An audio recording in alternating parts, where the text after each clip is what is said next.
말씀 지난번 14장 말씀 다시 한번 14장 1절 이하 12절에 있는 말씀 1절부터 12절까지 함께 로마서 14장 하나님의 말씀 함께 봉독합니다.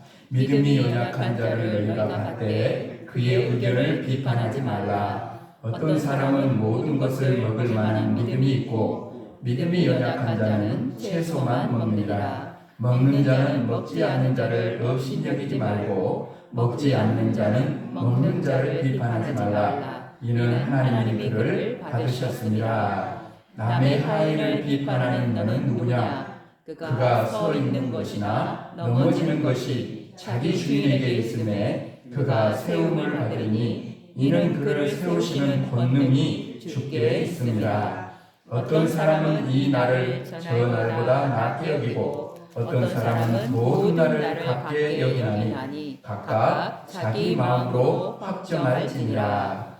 나를 중히 여기는 자도 주를 위하여 중히 여기고 먹는 자도 주를 위하여 먹으니 이는 하나님께 감사하며 먹지 않는 자도 주를 위하여 먹지 아니하며 하나님께 감사하느니라. 우리 중에 누구든지 자기를 위하여 사는 자가 없고 자기를 위하여 죽는 자도 없도다. 우리가 살아도 주를 위하여 살고 죽어도 주를 위하여 죽나니 그러므로 사나 죽으나 우리가 주의 것이로다. 이를 위하여 그리스도께서 죽었다가 다시 살아나셨으니 곧 죽은 자와 산 자의 주가 되려 하심이라. 네가 어찌하여 내 형제를 비판하느냐? 어찌하여 내 형제를 업신여기느냐? 우리가 다 하나님의 심판대 앞에 서리라. 기록되었을 때 주께서 이르시되 내가 살았노니 모든 무릎이 내게 꿇을 것이요 모든 혀가 하나님께 자백하리라 하였느니라. 그러므로 우리 각 사람이 자기 일을 하나님께 짓고 하리라. 아멘. 지난 시간에도 말씀드린 것처럼 당시에 이 로마 교회는 유대인 신자와 이방인 신자가 함께 모여서 이렇게 신앙생활하고 그런 예배를 드리고 이렇게 했어요. 그래서 유대인 신자는 유대교에 원래 몸담고 있다가 바울의 전도를 받고 신자가 된 사람들입니다. 그리고 이방인 신자들은 유대계의 이런 배경이 전혀 없이 예수를 믿게 된 비유대계의 사람들이에요. 처럼 전혀 배경이 다른 두 부류의 사람들이 한 교회에서 신앙생활 하다 보니까 자꾸 서로 마찰이 생기고 분열이 자꾸 일어나고 문제가 생겨요. 그 문제가 두 가지 문제가 오늘 본문 속에 보면 나오는데 그게 뭐냐면 먹는 문제와 절기를 지키는 문제였어요. 그래서 유대인 신자들은 어릴 때부터 율법을 험하게 지켜왔거든요. 엄하게. 그러다 보니까 예수를 믿은 후에도 옛날 그 버릇을 버리면 우리가 그러잖아요. 예수를 믿고 난 후에도 우상을 좀 가볍게 여기기도 하고 아무렇지 않은 듯이 막 옛날 습관대로 할 때가 많은데 이 사람들이 그런 거예요. 예를 들면 음식을 가려 먹는 습관이 있어서 율법에 정한 음식과 부정한 음식이 있잖아요. 그것을 가려서 먹어요. 예수 믿은 후에도. 그러나 이 비유대교하고 전혀 관계가 없는 비유대인들은 그냥 가려먹지 않고 다 먹는 거예요. 꺼리낌 없이 먹어요. 그러니까 이런 입장 차이로 인해서 서로 간에 서로를 막 비난하고 그러다 보니까 자기들이 막 서로 옳다고 이야기하면서 갈등이 일어나고 문제가 생기게 되는 거예요. 또 날과 절기에 대한 문제에 대해서도 유대인 신자들은 예수를 믿은 후에도 안식일을 토요일에 지켜야 한다고 말하는 거예요. 지금 우리가 알고 있는 대로 벌교에도 보면 제7 안식일교가 있잖아요. 토요일 예배를 드리잖아요. 그런 것처럼 그렇게 해야 된다. 그리고 꼭 가장 중요한 유월절을 지켜야 된다. 이걸 막 계속해서 고집하는 거예요. 그러나 이방 신자들은 전혀 그런 문제들은 자유롭거든요. 그래서 이 로마 교회 이러한 문제들 속에서 이러한 갈등을 어떻게 해결하느냐를 오늘 본문이 우리에게 보여주고 있는데 바로 이것이 교회의 성장과 화합과 부흥을 가로막는 것이기 때문에 이 문제를 잘 해결하는 것이 굉장히 중요한 거예요. 오늘 저와 여러분이 섬기는 우리 이웃교회도 마찬가지예요. 우리는 다 서로 배경이 다르건 가지고 예수를 믿어서 한 가족이 됐어요. 예수 가족, 이웃의 한 가족이 됐죠. 서로 다른 배경에서 예수를 믿고 신앙생활을 하여 왔기 때문에 서로 입장과 견해가 다를 수 있다. 여러분, 틀리다와 다르다는 다른 거예요. 틀렸다 하는 것은 니는 무조건 틀렸고 나는 맞았다는, 틀렸다 그러지 말고 다르다. 여러분, 교양 악단 같은 데 가봐요. 다른 모든 악기들이, 또 하창도 마찬가지죠. 다른 모든 악기들이 아름다운 하모니를 이루어서 온전히 우리들을 감명 깊게 만들잖아요. 그죠? 다른 거예요. 틀린 거 아니고 다른 거. 이것을 인정하고 이래야 되는데 자꾸 이것을 인정하지 않고 이해하지 않으면 교회가 그냥 안에서 갈등하다 끝나버리는 거예요. 밖으로 나아가고 밖에 있는 사람들을 전도하고 끌어내서 하나님께로 돌아오게 하고, 그래서 서로 하나님이 일하신다, 하나님 영광을 받으신다, 감사하고 찬양하고 영광 돌리는 교회가 해야 할 일들이, 부흥과 성장의 역사가 일어나야 되는데 늘 교회 안에서 갈등만 일으키다가 주님 오셔버리는 거예요. 어찌할 거예요? 이것이 잘 화합이 이루어지고 갈등이 사라지고 교회가 성장하고 부흥하고 그러려면 여러분, 우리가 두 중요한 두 가지가 오늘 본문 속에서 우리 가르치고 있어요. 첫 번째는 뭐냐면, 우리 신앙과 생활의 최대 관심사는 주님을 위하여. 아멘. 우리가 한번 읽어볼까요? 다시 한번 우리 본문 말씀 6절 이하 8절에 있는 말씀, 거기서 얼마나 주를 위하여 주를 위하여 주를 위하여, 이게 우리 신앙생활의 최대 관심사가 돼야 돼요. 그래야 하나 될 수 있어요. 그죠? 6절부터 8절까지 같이 한번 읽어봅시다. 6절부터 시작. 나를 중히 여기는 자도 주를 위하여, 중히 여기고 먹는 자도 주를 위하여 먹으니 이는 하나님께 감사하며, 먹지 않는 자도 주를 위하여 먹지 아니하며 하나님께 감사하느니라. 우리 중에 누구든지 자기를 위하여 사는 자가 없고 자기를 위하여 죽는 자도 없도다. 우리가 살아도 주를 위하여 살고 죽어도 주를 위하여 죽나니, 그러므로 사나 죽으나 우리가 주의 것이로다. 아멘. 그러니까 주님을 위하여, 언제든지 주님을 위하여 이것이 꼭 있어야 돼요. 1절 말씀에도 보면 그럽니다. 믿음이 연약한 자를 너희가 받되 그랬어요. 그의 의견을 비판하지 말라. 여러분, 여기서 우리가 눈여겨볼 대목이 뭐냐면 받는다는 말입니다. 받는다. 즉 믿음이 연약한 자를 믿음이 강한 자가 받아야 한다라는 거죠. 주님이 분명하게 말씀하시는 것은 뭐냐면 옳은 자 그른 자라고 하지 않았어요. 죄가 죄냐 죄가 아니냐라고 따지지 않았습니다. 여기서 주님이 강조하시는 것은 본질적인 것이 아니고 자꾸 비본질적인 것으로 인하여 형제들을 비판하거나 판단하지 말고 그들을 받아주어라, 용납하고 인정해 주어라고 말씀하고 있는 거예요. 오늘날 많은 교회가 무엇 때문에 화목이 자꾸 깨지고 부흥을 가로막는 것이 무엇 때문이에요? 진리 문제로 인하여 열을 내고 싸운다면 얼마나 좋겠어요. 말씀을 지키기 위해서, 믿음을 지키기 위해서 싸운다면 얼마나 좋겠어요. 자꾸 진리 문제가 아니고 이렇게 해도 좋고 저렇게 해도 좋은 일을 가지고 서로가 이것 아니면 안 된다 식으로 자꾸 주장하다 보니까 여기서 마찰이 생기고 화목이 자꾸 깨지게 되는 거예요. 이렇게 볼 때요, 여러분, 어떤 사람들이 믿음이 강한 자이고 어떤 사람들이 믿음이 약한 자인가를 알게 돼요. 여러분, 모든 것을 있는 그대로 받아줄 수 있는 사람이 믿음이 강한 자예요. 어떤 사람이도, 나 같은 사람도 예수님이 품어주셨으니까 어떤 사람이라도 예수님의 마음으로 품어줄 수 있는 사람, 받아줄 수 있는 사람, 그 사람이 진짜 여러분 믿음이 강한 사람들. 즉 나의 자꾸 수준에서 상대방을 그것도 못하냐고, 예수 믿은 지 그렇게 오래됐으면서 그 모양 그 꼴이냐고 자꾸 내 수준에서 상대방을 비판하는 것이 아니라 그 사람 밑으로 내려가서 주님이 십자가까지 나가신 것처럼 그 사람 수준에서 자꾸 이해한다는 것은 영어로 understanding, 아래로 선다, 아래에 선다. 아래에 선다. 자꾸 내려가서 아래에 서는. 그래야 이해할 수 있어요. 눈높이, 그 수학도 있잖아요. 눈높이. 어린아이 눈높이에 맞춰서 한다는 거예요.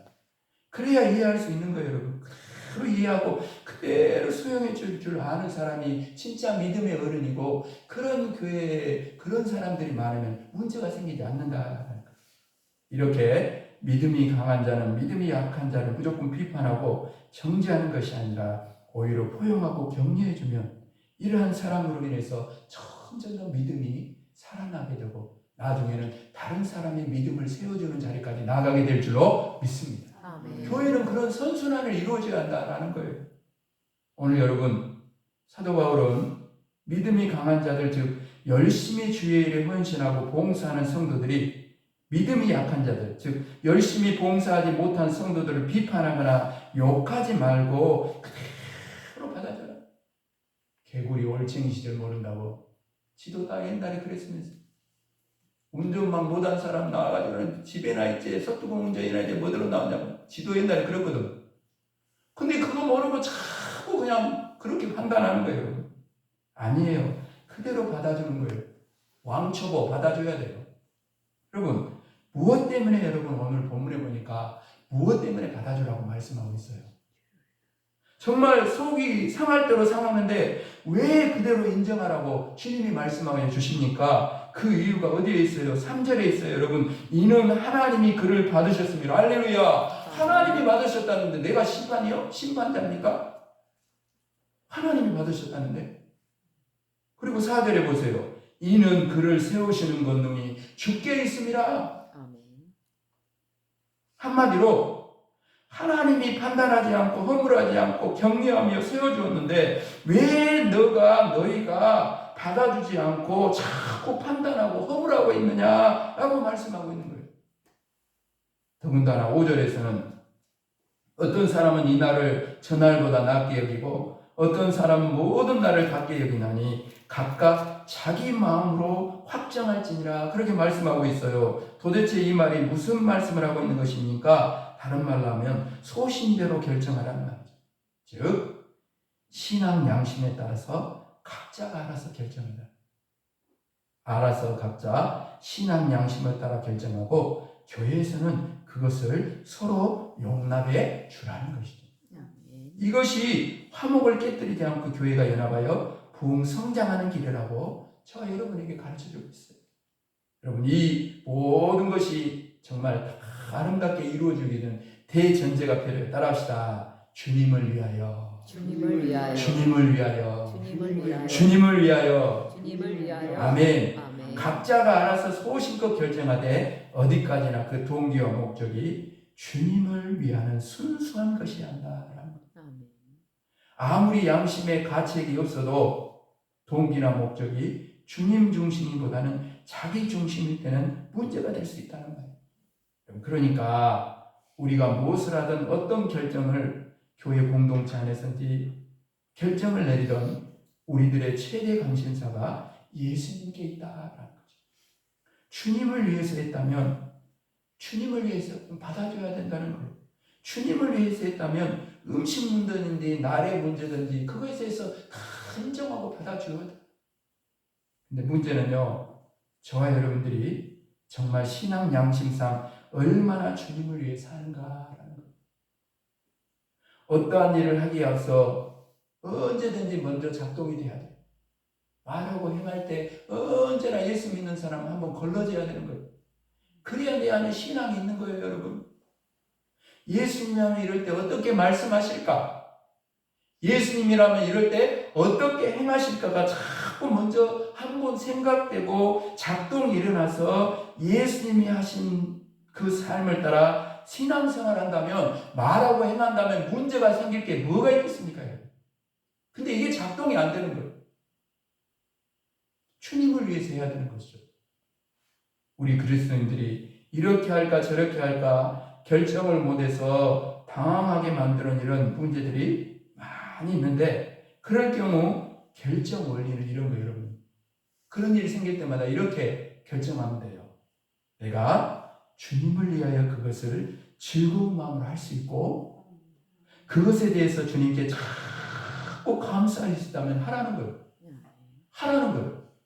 하지만 그것을 주님이 주시는 선물로 받아들일 수 없고 그것에 대해서 주님께 감사는 안 나오고 자꾸 불평 원망만 나온다면 하지 않는 것이 공동체, 자기를 위해서도 공동체를 위해서도 그것이 옳다는 거예요. 바라기는 이러한 원리를 우리들의 신앙과 삶에 잘 적응해서 모든 것을 주님을 위해서 교회가 더 하나 되고 화합하고 그래서 우리 교회 안에 있는 우리를 통해 부흥과 치유와 놀라운 생명의 역사가 이웃과 성도들 가운데 일어나게 되기를 주님의 이름 축복합니다. 아멘. 첫 번째는 뭐냐면 주님을 위해서 하라는 거죠. 두 번째는 바로 화합이 이루어지고 이런 일들이 일어나면 우리 한 사람 한 사람이 바로 하나님 앞에 심판대 앞에 섰을 때 직접 보고해야 할 내용을 충실히 준비하는 삶을 살아야 한다. 이게 정말 중요한 거예요. 사도 바울은 계속해서 우리가 형제를 비판하지 말아야 할 이유를 설명하고 있는데 11절 이하에서는 결국 우리가 다 하나님 앞에 언젠가는 심판대 앞에 설 것인데 그때 우리 각자가 하나님의 심판대 앞에서 자신의 살아온 삶을 책임져야 한다는 사실이죠. 이 사실을 바르게 알지인데 어찌 우리가 남의 일에 대해서 간섭을 하고 판단할 여유가 여러분 어디에 있겠습니까? 우리가 마지막 날 주님의 심판대 앞에 섰을 때 다른 사람의 행위에 대해서 보고하는 게 아니에요. 김지사가 어떻고 이 집사가 어떻고 조장로가 어떻고 그거 보고하려고 주님 앞에 서는 날은 없어요. 없어요, 여러분. 다른 사람의 행위에 대해 보고하는 게 아니에요. 그런 시간은 하나님 앞에 가면 절대 주어지지 않습니다. 다만 그때 우리에게 주어진 시간은 자기가 행한 일에 대해서 직접 하나님 앞에 보고하는 거예요. 직접. 그래서 12절에 뭐라 그럽니까? 따라합시다. 우리 각 사람이 자기 일을 하나님께 직고하리라. 자기가 직접 보고를 한다는 거. 하나님 앞에 나 이렇게 살았습니다. 보고할 날이 온다는 거. 다른 이야기 안 하고 다른 사람 이야기 안 하고 하나님 앞에 심판대 가면 그런다는 거예요. 우리가 이러한 일이 최대의 관심사가 될 때 자꾸 남의 일에 간섭하는 일에 시간과 여력을 낭비할 수가 없는 것이죠. 그죠? 자신의 언행 심사에 대해서 그렇게 생각하면 집중할 거 아닙니까? 말 한마디를 하더라도 행하는 것이라도 하나님이 어떻게 보실까? 하나님 앞에서는 이렇게 말하면 부끄럽지 않을까? 이렇게 행하는 삶을 하나님 보고 계신데 하나님 앞에 가면 부끄러워서 고개를 들 수도 없을 것 같은데 이런 마음이 들 거 아니에요? 그럼 여러분 우리는 내가 주님의 심판대 앞에서 보고해야 할 내용들을 자세히 또 검토해서 고칠 것은 고치고 다듬을 것은 다듬고 충실히 잘 준비해서 마지막 심판대 앞에 서야 돼요. 그날이 가까이 왔어요. 그날이 가까이 왔어요. 그때 주님으로부터 저와 여러분이 세상에 인정받는 것이 아니라 목사가 인정해주고 세상 사람들이 인정해주는 것이 아니라 심판대 앞에 가서 주님이 인정해주는 사람. 할렐루야. 아멘. 잘하였다 착하고 충성된 종아 칭찬과 인정받는 저와 여러분이 될 수 있기를 주님의 이름 축복합니다. 아멘. 말씀을 마무리해 가면서 사랑하는 여러분, 우리가 하나님의 심판대 앞에서 셈할 때가 반드시 옵니다. 이걸 자꾸 생각하고 기억하고 있어야 돼요. 우리가 여러분 무엇보다도 언어 생활 조심해야 되겠습니다. 여러분 우리가 한 말에 대해서 심판을 받은 날이 온다는 거예요. 여러분 마태복음 12장 36절 37절을 보면 이렇게 말씀합니다. 주님께서 내가 너희에게 이르노니 사람이 무슨 무익한 말을 하든지 심판날에 이에 대하여 신문을 받으리니 네 말로 의롭다함을 받고 네 말로 정죄함을 받으리라. 마지막 날에 우리 행위를 기록하여 놓은 행위의 책에 어떤 말이 기록되어 있을까를 생각하면서 참 은혜를 끼치고 그죠? 자꾸 책임 있는 말, 은혜의 말, 좋은 말들 해야 돼. 또한 우리에게 주어진 재능과 은사에 대해서 셈할 때가 옵니다. 예수님께서 마태복음 25장의 달란트 비유를 통해 우리에게 너무나 분명하게 가르쳐 주잖아요. 한 달란트 받은 자처럼 받은 재능을 적극적으로 사용하지 않고 땅에 묻어두고 게으름을 피운 자들은 무익한 종이라고 책망받고 떼어쫓김을 당한다는 거죠.